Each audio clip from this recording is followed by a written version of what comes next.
Hindi lang dahil sa nilalaan namin yung isang paa namin para makatulong sa iba. Sakripisyo ito dahil yung oras din namin sa pamilya namin nababawasan eh. Nawawala. Nangyari sa akin, naging victim din ako ng sunog. Nasunog yung lugar namin.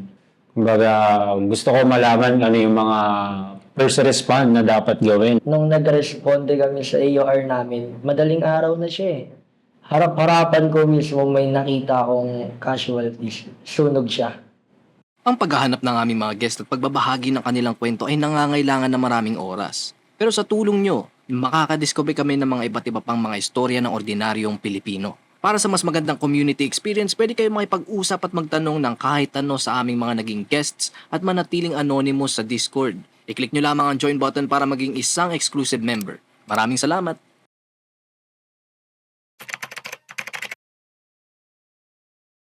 Ako po si Jason Cartaño, Deputy Fire Chief for Administration ng Youth in Action for Protection, Batang Tatalon Fire and Rescue Volunteer. Enrique Canonio, Bravo Firefighter ng Youth in Action for Protection, Batang Tatalon Fire and Rescue Volunteer.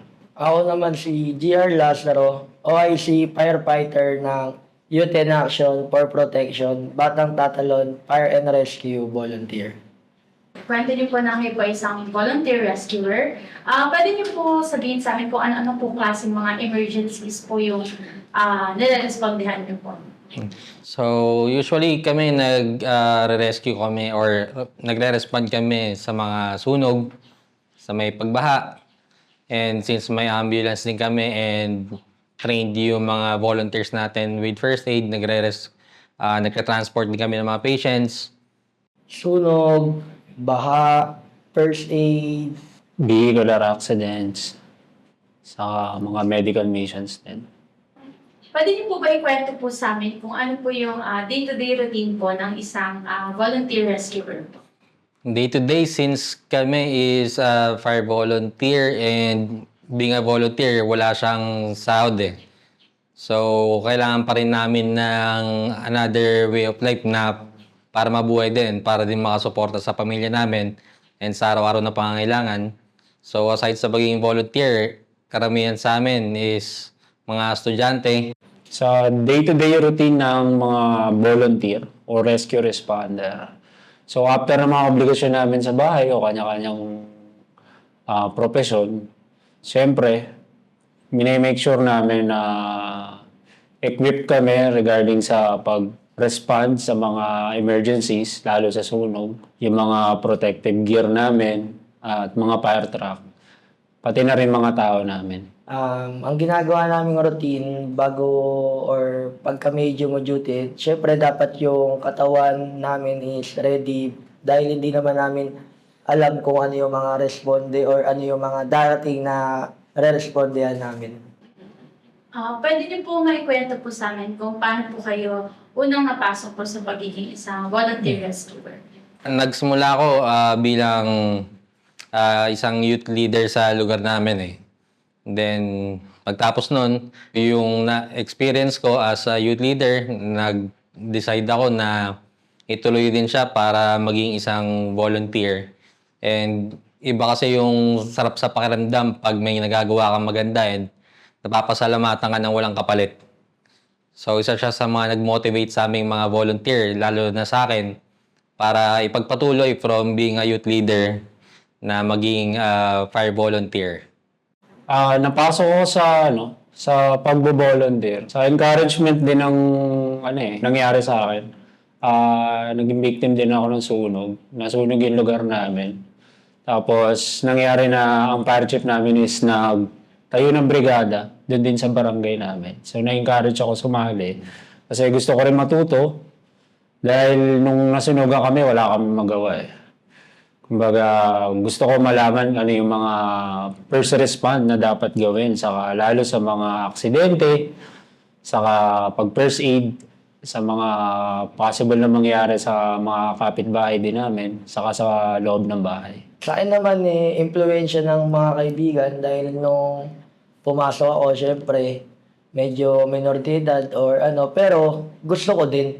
Kasi alam ko sa sarili ko na yung barangay namin is prone talaga siya sa sunog, lagi kaming binabaha. And para makapag-share na din ako ng mga malalaman or mga matututunan ko sa papasukan kong brigada, na may share ko siya sa community namin, sa mga kabataan namin doon or sa mga matatanda, para maiwasan namin or matuto kami maging handa. Ayan. Sa lahat po ng mga emergencies po na hinahandle nyo, ano po sa tingin niyo yung pinakamahirap emotionally and physically po? Emotionally, mahirap yung makita mo na yung kasamahan mo sa brigada or kapwa mo volunteer, maski sa ibang brigada na sila yung naging apektado ng sunog or ng pagbaha. And mahirap din yung may makita ka may mga casualties and mga senaryo na makikita mo na napapahamak or nasasaktan yung mga kapwa mo volunteer. Especially, lalo na yung mga kabrigada mo. So, isa sa may mentally challenging or emotional challenging na rin. Mentally, kailangan parang focus ka lagi. Kasi yung reaction ng mga tao, lalo kung sila yung nasa sitwasyon na nasusunugan, binabaha, nagpapanik yan sila eh. So, kailangan hindi nila makikita sa yun. Kasi responder ka dapat alam mo lagi yung ginagawa mo. Kaya dapat mentally saka physically fit ka talaga. Saka yung pag-manage mo sa tao, kung makikita kasi nila nagpapanik ka, parang mahirap sundin yung yung gusto mo mangyari. Mahirap sumagip ng buhay kung ikaw mismo na hindi natataranta ka, hindi ka mentally fit, kumbaga hindi ka focus. So, kailangan talaga focus ka pagdating sa sa mga response. Para sa akin naman, lahat mahirap eh. Once na nag-response ka or rumisponde ka, nakaano na din naman yung kumbaga delikado ka na din eh. Kumbaga ikaw na nga lang din, ikaw yung tutulong pero kailangan mo din isipin yung sarili mo. Katulad ng sunog, hindi mo naman alam kung ano yung mga pwede mangyari pag nando ka na sa mismong scene.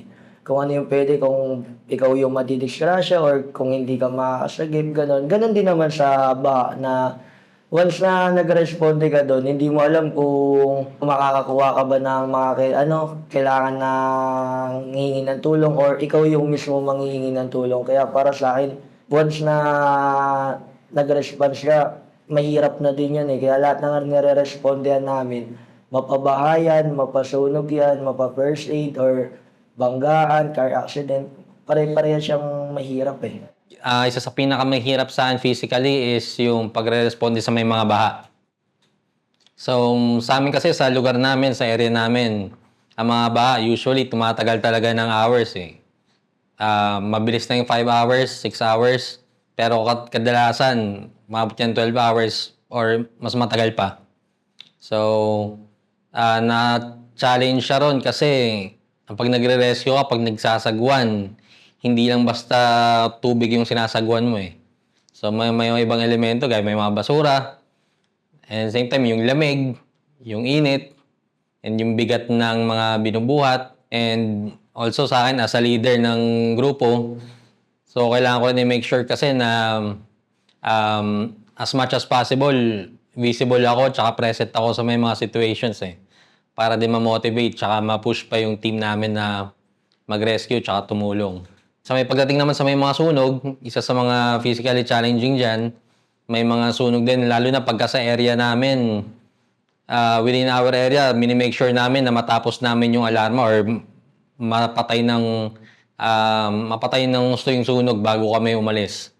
So may mga challenges sa amin dyan na tumatagal kami ng 12 hours mahigit din sa may sunog, gaya ng sunog sa may Damayan lagi. Tingin ko parang 1 or 2 years ago. So, umabot kami ng mga 12 hours. So, challenging siya in terms ng manpower namin and yung sa time. Kasi hindi naman lagi pare-pareho yung oras na igugugol mo sa may mga emergencies sa mga alarma. And nabanggit niyo po yung different challenges po na kinaharap niyo bilang isang volunteer rescuer. Pwede niyo po maikwento sa amin kung meron po kayo experience na pati po yung sarili niyo pong buhay is naharap talaga sa alanganin? So ako, usually, may mga OIC tayo na lumalaban sa loob ng alarma or sa loob ng sunog. But ako, most of the time, nasa may pump, nag-a-assist. And in terms ng communication, ako nagmamanage sa labas. So, isa sa may mga pinaka-challenging or naharap kami sa yung buhay namin sa labas, I think isa dyan yung sa may bandang port area ng Tondo na kahit nandun na lahat ng truck ng BFP, truck ng mga volunteers, kahit ibang mga personnel ng government, andun na rin. Hindi maiwasan na may mga tao ron naglalakad na may mga hawak na mahabang patalim, na naglalakad siya ng casual na naglalakad na parang wala lang. So para sa amin as volunteer, endangered na kami ron na even na nasa labas kami. And siyempre, iniisip mo rin kung mapapahamak kayo yung mga nasa loob, paano pa kaya sila na kung ano nang nangyayari doon. So isa siya sa may mga challenges or mga pinakamahirap na naharap yung buhay namin pagdating sa may sunog. Pagdating naman sa may mga pagbaha, isa sa mga challenges sa amin dyan or na naharap yung buhay namin is magre-rescue kami along Araneta Avenue. Then mataas na yung tubig and marami pang mga tao na kailangan i-rescue. Pero biglang or malakas yung current ng tubig eh. So tinatangay kami lahat and lahat kami nagre-rely na lang sa mga lubid. At sa mga ibang techniques and diskarte. So isa siya kasi gustong-gusto namin makapunta ron para matulungan or ma-rescue yung mga tao eh. Although may mga challenges gaya nga na. Marami kami experience gaya sa akin. May niresponde kami sa Isla Puting Bato.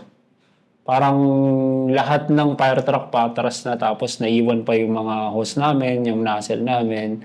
Tapos dumating sa point na naubusan na ako ng oxygen sa breathing apparatus namin sa SCBA. Tapos napanildown na ako eh. Tapos binalikan na lang ako ng isang kasama ko. Akala ko walang babalik eh. Thankful ako kasi akala ko si San Pedro na yung maghahangat sa akin eh.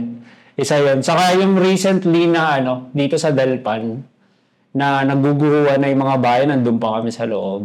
Pero hindi na namin naisip na parang kailangan may make sure namin kasi na na nakalabas lahat ng tao hanggat maaari hindi mapalaki yung sunog. Pero lagi namin din mini-make sure na syempre pag first responder ka, kailangan safe lagi. Ikaw ang pinakauna dapat na safe. Kasi hindi ka naman makakapagligtas kung ikaw mismo nanganganib eh.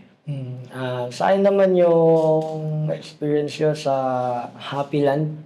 Kasi nung nasa loob kami na lumalaban para mag-apula ng sunog or magpatay ng sunog, yung mga residente nangaagaw ng hose or nananakot kasi gusto nila yung bahay nila yung titirahin. Parang unahin mo to, ganito, parang hihilahin nila yung hose mo. Siyempre kami na responde lang para makatulong, binibigay na lang namin yung hose namin kaysa alam naman natin pag tolerant na talaga yung mga tao, hindi natin masabi kung ano yung pwede nilang gawin sa'yo pag hindi mo sila sinunod. Actually, yan din yung isa sa pinakadelikado sa pagresponde. Minsan yung mga taong nililigtas nyo. Kasi na sila, yung adrenaline nila. Gusto nila maligtas yung bahay nila, hindi abuti. Pero saka di mo sila masisisi talaga. Lalo pag sa mga Islam area na sanay sa gulo o sa away. Kaya kailangan observant ka kasi minsan may mga dalang patalim, may dalang baril, para lang makuha sa iyo yung nozzle, para mabugahan yung bahay nila, para maligtas yung bahay nila. Kaya minsan, ang delikado rin yung mga tao na nasa paligid, yung mga nire-respondehan namin. Sabi niyo po kanina na minsan pupunta po kayo sa mga areas na syempre po yung mga tao nagpapanik na during emergency. Paano niyo po napapanatili na kalmado lang po yung isip niyo? Ano po yung mga naisip niyo during these times po? So, sa akin, kailangan mo isipin yung mga napag-aralan mo and then through experience na Also, being as a leader, kailangan ikaw yung pinaka-compose sa lahat para ma-make sure din na yung mga kasama mo is maging compose tsaka focus. May hirap siya kasi bigla-biglang parang magka-flashback yung ano eh. Kung paano ka makakauwi, kung makakauwi ka pa. Same time, yung mga kasamaan mong volunteer, karamihan sa amin, mga estudyante. Although kahit nasabihin mong nasa mga wastong edad na sila, parang nasa iyo pa rin yung cargo na gusto mo lahat kayo dapat lahat kayo makakauwi ng ligtas. So, kailangan mapakita mo sa kanila na focus ka para walang marataranta eh. Siyempre, iniisip namin yung mga training na pinagdaanan namin. Kasi isa yan sa nire-ready ng mga BFP pag tinitraining nila kami. Kailangan yung stay focused talaga. Saka, pa-responde pa lang kayo, dapat may plano ka na. May plans ka na kasi lalo sa amin kami yung mga officer in charge. So sa amin manggagaling yung plano, paano kami re-responde. Saka observe, dapat marunong ka mag-observe sa paligid. Hindi ka lang kilos ng kilos. Kasi isang maling pagkakamali mo, imbes heroism, magiging sacrifice eh. Tsaka isipin mo din yung mga tao na nare-respondihan mo. Kasi pag pinakita ka, katulad ng sinabi ni Bravo kanina, na pag pinakita mo na natataranta ka, matataranta na din sila. Kaya parang dapat focus ka din talaga. Yung pag-iisip mo dapat malawak or hindi ka din bara-bara na magdidesisyon. Nagkaroon po ba kayo ng experience na meron pong sabay-sabay na tumawag sa inyo na nanghihingi po ng tulong, tapos kailangan niyo po mamili parang kung sino po yung mas kailangan po ng rescue operation mo po? Pagdating ng sa may sunog, kahit papano, hindi naman siya dumadami ng dalawa o higit pa na sabay-sabay na within our area. So, kagandahan lang din is yung maswerte rin kami kasi yung presidente namin, yung fire chief namin, si Alpha Consega Yap and si Fire Chief Redboy Santos, and napaka-supportive na bigyan kami ng maraming unit. So, last time, pagkaalam ko, meron kaming 9 na fire truck and marami-rami ring bangka and ambulance. So, isa siya sa mga nakakatulong sa amin para at least kahit papano, mahati namin yung mga tao, depende sa respondehan namin, depende sa pangangailangan. Ayun. And siguro naging challenge sa amin dyan is yung sa may mga pagbahana eh. Kasi pagdating sa may mga pagbabaha, may mga marami or madalas dyan yung mga bahay na sanay ng binabaha taon-taon. Marami dyan hindi lumilikas kaagad eh. And masakit niyan, pagka lumalim yung dilim, lumalim yung gabi, tumaas yung tubig, tsaka sila tumatawag sa amin para humingi ng tulong.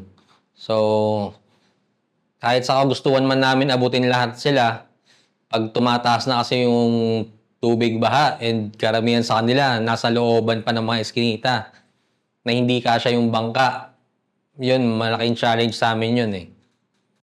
Meron kaming experience na nangyari ganun yun sa baha. Pero madami kami, syempre nung pagtawag nila, parang bago kami mag-respond, nagplano muna kami para hindi isa lang yung mapuntahan namin. Kasi yung bangka namin, meron kaming bangka, dalawa eh.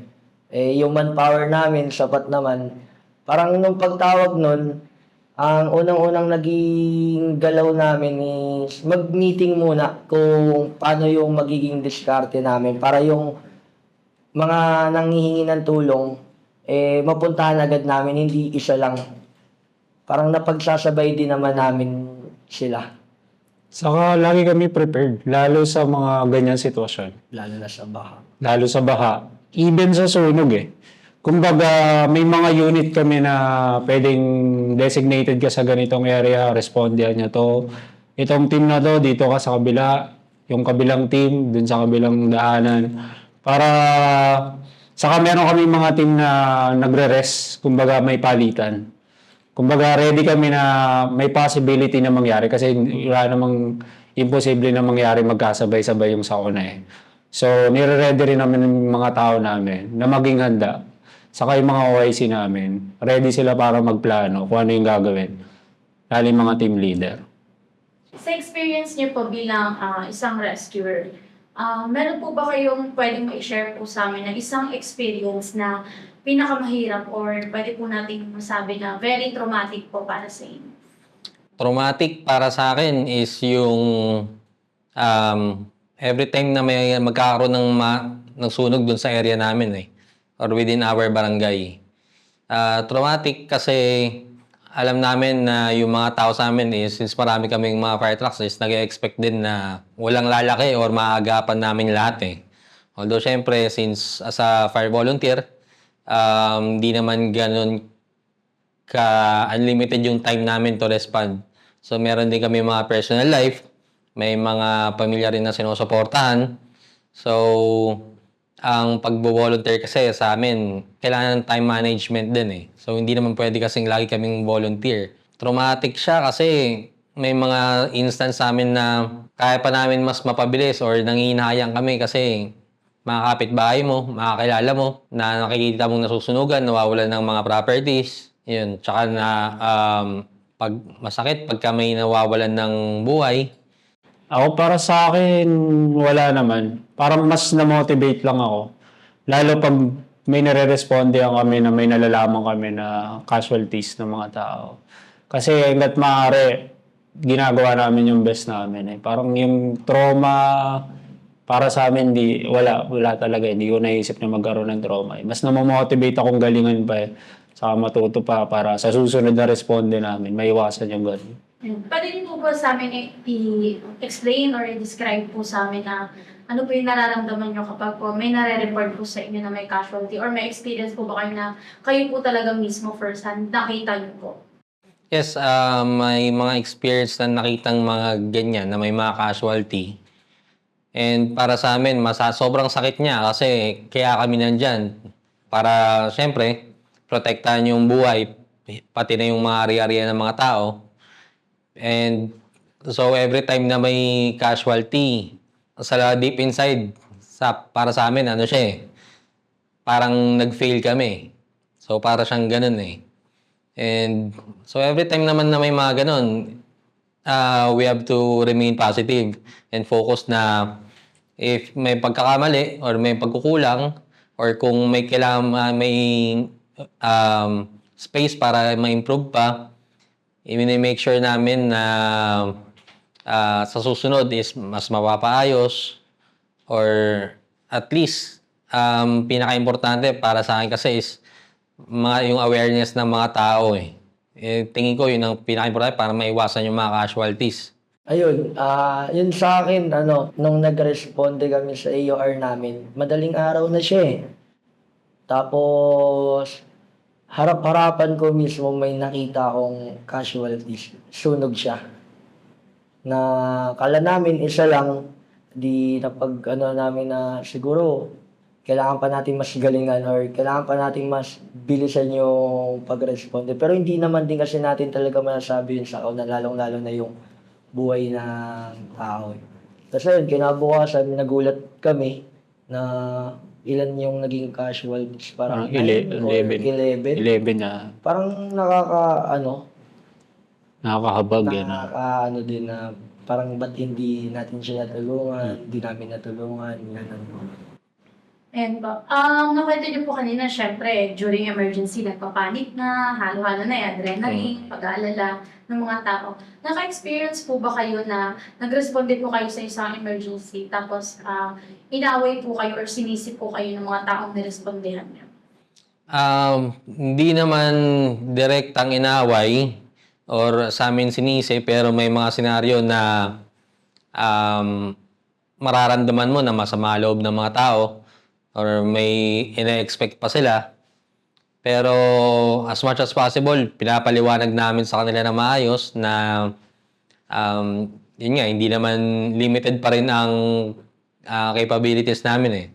So hindi naman tayo superhero na kaya natin gawin lahat. And dito kasi sa may pagbubumbero or sa pagiging volunteer, araw-araw iba-iba yung challenges. May iba't ibang problemang kakaharapin. So, hindi naman lagi na porket may sunog, alam nyo na agad lahat ng gagawin. So, isa yan sa may mga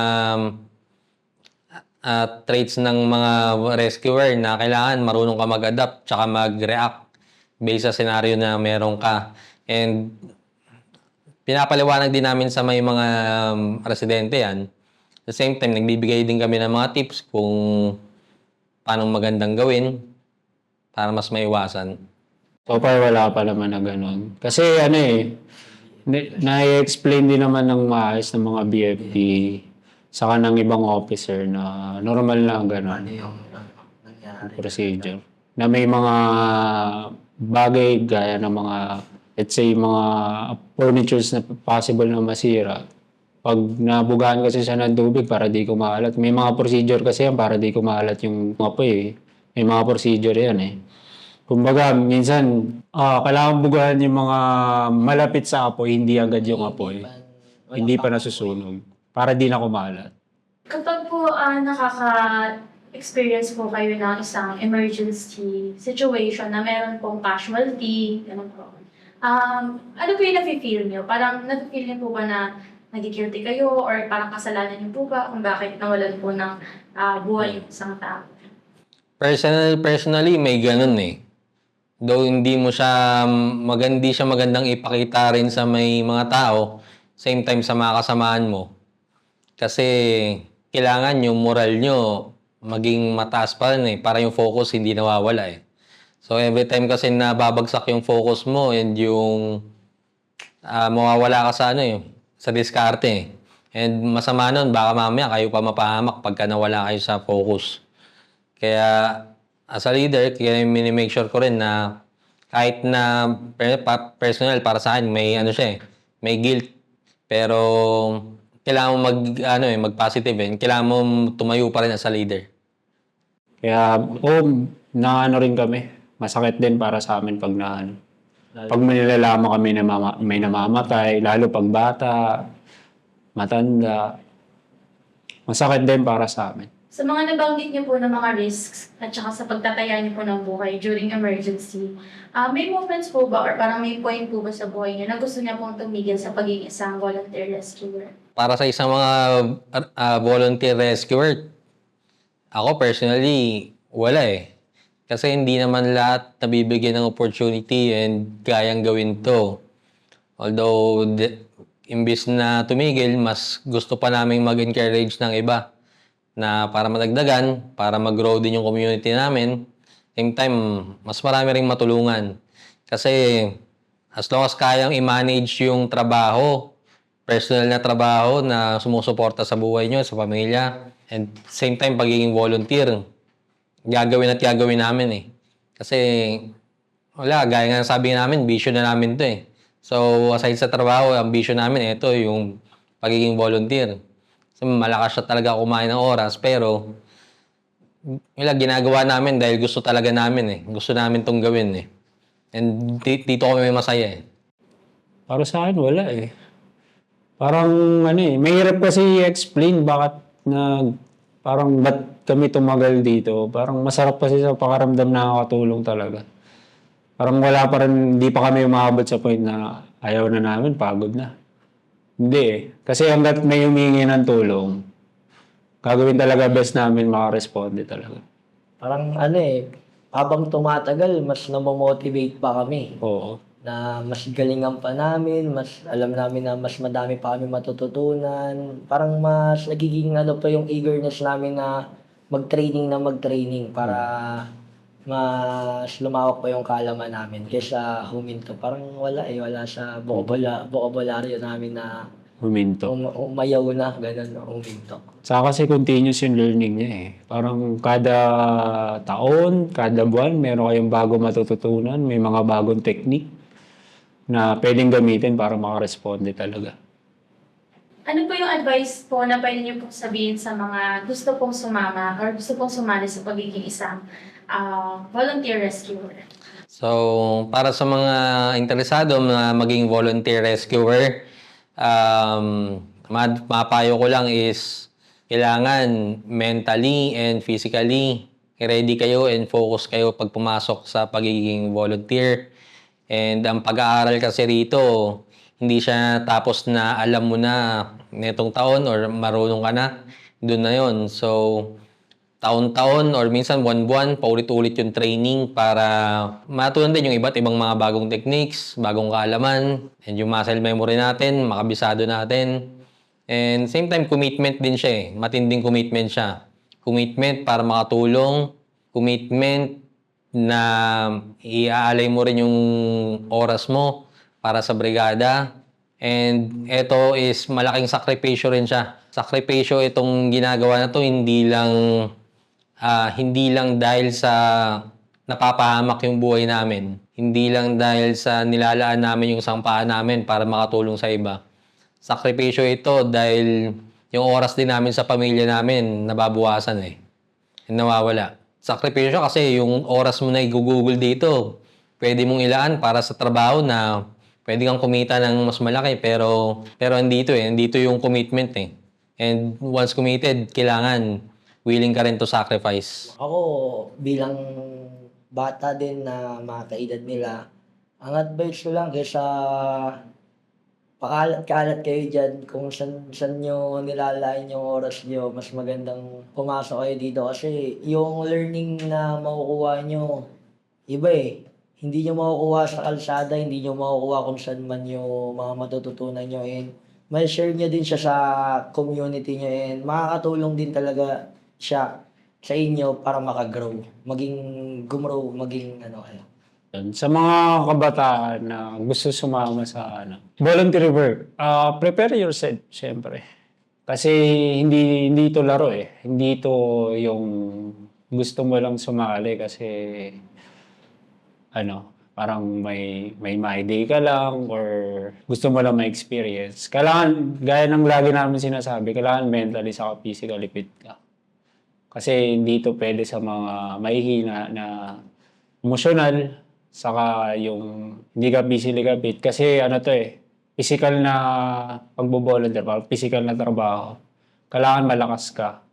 Saka kailangan mentally fit ka sa mga posibleng mangyari, gaya ng mga trauma. Ayun. Kailangan prepared ka. Hindi siya biro. Hindi siya biro talaga. Ano ba yung gusto niyo pong maintindihan po ng publiko tungkol sa pagiging isang volunteer rescuer po? So, para sa lahat ng pagiging rescue volunteer ay walang sahod. So, bukod dito, may sarili-sarili rin kaming mga buhay pa. And masisiguro ko lang is lahat naman ng mga rescue volunteer, itataya lahat para makatulong. So, lahat ng ilalaan namin, time, pagod, lahat yan gagawin namin para mapanatiling ligtas hanggat maaari lahat. So, inihingi lang namin yung pangunawa nyo. Siyempre, may mga, alam natin, may maraming challenges eh. Iba-iba yung challenges eh. And as much as we want to, gusto namin tulungan lahat. Pero, limited lang din yung, namin, yung mga katawan namin eh. Pero, as long as kaya, tutulong kami and hinihingi lang din namin siyempre yung cooperation nyo na pag nandyan na yung mga responders, kung kayang tumabi or magtulungan nyo yung mga magkakapitbahay or for example, may sunog na sa lugar nyo, kung kaya nyo kasing simple lang nang itabi nyo lahat ng mga sakyan na nakaparada, paluwagin yung kalsada para pag dumating yung mga re-responde, mas makakakilos kami na maayos. Yun lang, ganun kasimpleng bagay. Malaking tulong na yun sa amin eh.